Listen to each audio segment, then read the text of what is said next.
this polycaster out with the excavator. We got a couple straps. That one there goes back to back.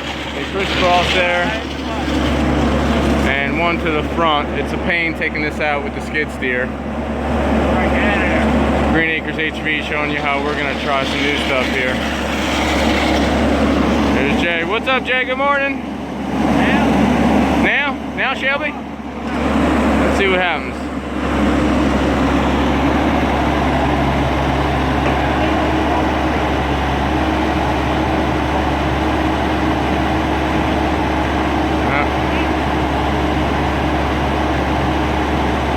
Readjustment here again. First time we're trying this, so bear with us. A little trial and error.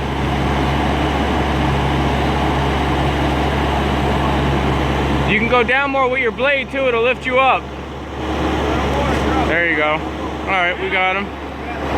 He's out of there.